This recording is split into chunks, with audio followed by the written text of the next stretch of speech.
Okay, I have a USB card charger from the Dollar Tree store, which means it costs all of $1. Has this zebra, tiger stripe, whatever, slash motif. They also had it in purple with like plastic jewels around the ring here.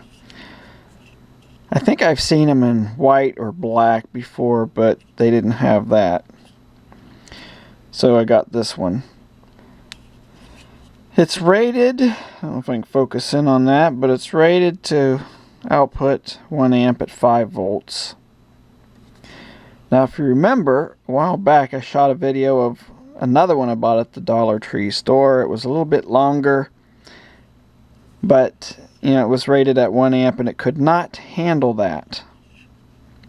It could do about half an amp max. So let's tear this thing down and see what's inside of it. And we'll test it out and do all that good stuff to see if it can meet its specifications. Well, it tears down very easy, very reversible if you want to put it back together again. Here's the board, single-sided. It's got that sub-mini through the whole chip. I've never seen one of those before. And it's probably a Schottky diode.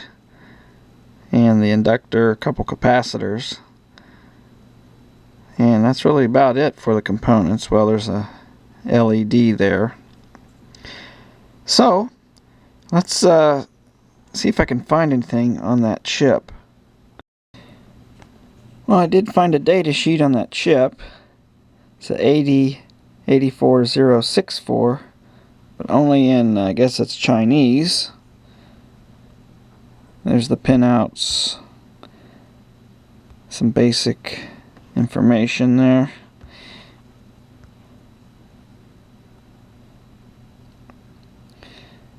There's some datasheet information and the basic circuit. Looks like your typical DC to DC switch mode regulator. There's the output and the inductor, the filter capacitor, and the diode there is probably a Schottky diode. It's not, the proper symbol's not correct, but I believe that's a Schottky diode. And of course the sense wire to keep the output voltage correct. Okay, I soldered some leads on the output to make it easier to connect using a 5 ohm resistor. If you know your Ohm's law, one easy way to remember Ohm's law is always voltage on top if you're trying to find resistance or current. So volts divided by ohms will give us the current. So 5 volts in divided by 5 ohms, 1 amp. So that's its maximum rating, so I popped in the 5 ohm resistor there and connected it to the power supply, scoping the output. Let's see what we get here. It's obviously not handling it because it's at 3.5 volts and dropping.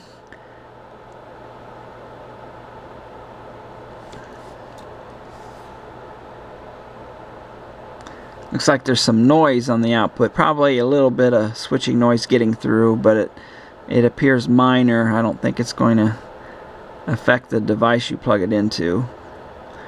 But unfortunately the voltage is now dropped 3.24 volts. Let me adjust the supply voltage. It's at 12 volts now. I crank it up to 15.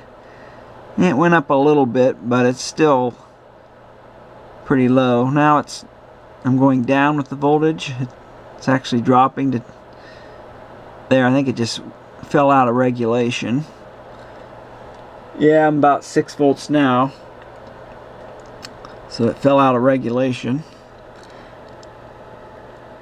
And and looks like it kicks on right about there. It's about 7 or 8 volts. 8 volts. So it kicked on, but yeah, unfortunately it is not handling this load at all. And this gets pretty warm as well. Well, I'm going to switch to a 10 ohm resistor, see what that does. Let's see here. What, about 3.5 volts, we'll say. No, actually it, wait a minute. It dropped out to 3.2 volts divided by 5 ohms. So it's pushing 0.64 amps. So yeah, it's not handling that load at all. Okay, I'll switch over to a 10 ohm resistor and see how it handles it. I have the 10 ohm resistor hooked up, and we'll crank it up here.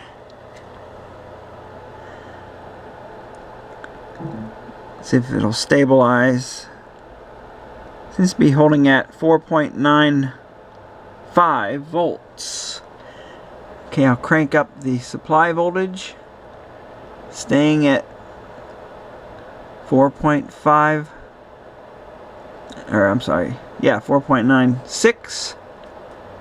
And as I adjust the supply voltage, it doesn't really affect it at all.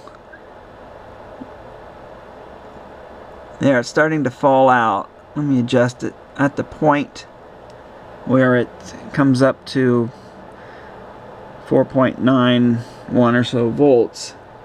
And that's around 8 volts. So from 8 volts to 16, which is the maximum my meter will go, 15 or 16, it's regulating pretty well. So it can handle 1/2 amp just fine. It cannot handle any more though. It's not really meant for 1 amp use. Now I set the scope to AC coupled and zoomed in on the noise that's riding on the output, and we get about 72 millivolts. That's not too bad. It shouldn't affect the device you're plugging into it unless it's very sensitive. And frequency seems to be around 270 or so kilohertz.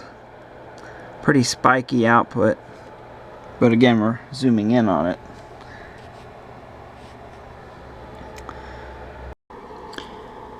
In summary, it doesn't meet its specs, but it does work well at 1/2 amp. It does have a fuse to protect the input, which is always good to see. It does run, even at 1/2 amp, it runs pretty warm. Would I trust a $300-400 phone charging on that thing? Probably not. I would get a better quality charger. But, you know, it was just fun to tear this thing down and see what makes it tick. Well, that's it. Thanks for watching.